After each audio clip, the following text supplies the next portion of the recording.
Assalamualaikum warahmatullahi wabarakatuh. Shalom, Om Swastiastu, Namo Buddhaya, salam kebajikan untuk kita semua. Saya Janaina Virji Shalani dengan NPM 1802040240014 dari Prodi Sastra Rusia. Kali ini akan membawakan mengenai fenomena bahasa dan dialek yang ada di Jatinangor. Jatinangor terletak di Sumedang dan kental akan budaya Sundanya. Namun, dengan hadirnya 4 universitas besar di daerah ini, akhirnya terjadi akulturasi bahasa yang unik. Bahasa Sunda sebagai identitas utama kini harus beradaptasi dengan bahasa yang dibawa oleh ribuan pendatang di Jatinangor. Fenomena campur kode atau campur antara bahasa Sunda dan bahasa Indonesia sendiri kini menjadi hal yang sangat lumrah dan dipakai menjadi bahasa sehari-hari oleh para mahasiswa yang ada di Jatinangor ini. Namun, kira-kira bagaimana jika ini dilihat dari kacamata pemilik bahasa sesungguhnya atau dari warga lokal yang ada di Jatinangor ya? Oke, sekarang di sini kita sedang bersama narasumber kita yaitu Teh Sofi. Boleh atau kita ceritain sedikit tentang diri kamu? Sudah berapa lama tinggal di Jatinangor? Oke, halo. Kalau cerita tentang diri aku udah berapa lama tinggal di Jatinangor? Jujur dari lahir aku tinggal di Jatinangor. Ya betul, dari lahir aku tinggal di Jatinangor dan aku dari lahir, pokoknya lahir gak pernah pindah-pindah kemana-mana. SD, TK, SD, SMP, SMA, sampai kuliah pun di Jatinangor. Seperti itu. Nah, untuk selama ini lingkungan sehari-hari lebih sering berinteraksi sama siapa kira-kira warga asli, mahasiswa, atau campuran dari keduanya? Campuran dari keduanya sih, kalau misalkan dari kecil kan jarang ketemu sama mahasiswa, jadi sering interaksinya sama warga lokal. Tapi setelah aku udah dewasa, karena aku juga sama-sama mahasiswa, jadinya lebih sering interaksi sama mahasiswa juga gitu. Jadi Kalau sih di Teh. Jatinangor, ada nggak sih istilah atau logat Sunda khas yang cuma dipakai di daerah sini? Atau kayak mulai jarang didengar karena kita kan banyak dari mahasiswa yang dari luar daerah ya. Itu kira-kira ada nggak Hmm, ya?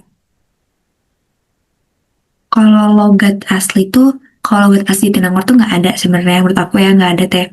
Tapi ada nih beberapa logat yang emang khas gitu dari beberapa daerah di sini yang emang kecil daerahnya gitu loh. Ada sih, cuman emang khusus daerah itu aja sih logatnya itu, kalau keluar dari daerah tersebut tuh kayak nggak terdengar gitu loh. Jadi kebanyakan kayak bahasa Sunda yang udah biasa aja gitu, yang emang nggak ada logatnya, yang ya udah biasa aja gitu, nggak yang logat yang di daerah tersebut. Ada sih logat-logatnya, cuma Oke. udah jarang didengar aja kalau sekarang. Kira-kira Teteh pernah ini gak sih ada teman mahasiswa yang minta diajarin bahasa Sunda dan biasanya kata-kata Sunda apa yang paling cepat mereka serap?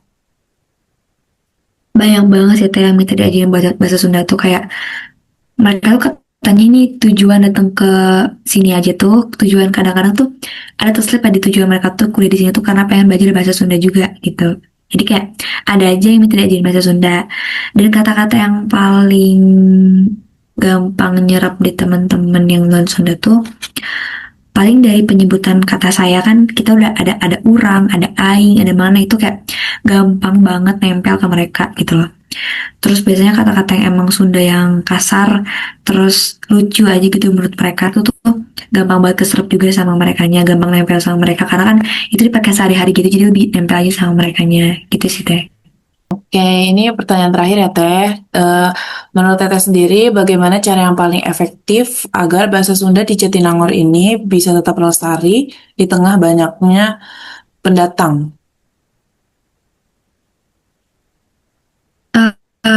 Lebih ke, kalaupun misalkan kayak emang banyak pendatang ya Teh, kita juga pastinya kayak ke bawah juga sama bahasa-bahasa mereka.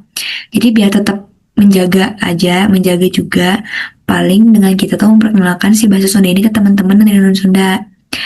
Wah, jadi kayak walaupun kita bergaulnya sama yang orang yang bukan Sunda, tapi bahasa Sunda itu tetap kita lestarikan gitu dengan cara ya kita ngajarin teman-teman yang dari Sunda bahasa Sunda gitu.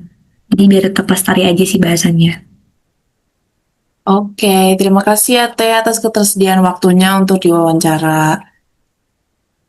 Oke, sama-sama Teh. Dinamika bahasa adalah dinamika kehidupan.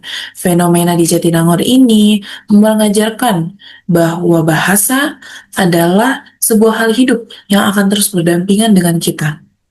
Tugas kita bukan hanya melestarikannya, namun juga memahami perubahannya. Dari Jatinangor, tempat bahasa Sunda yang terus berjuang dan bertumbuh.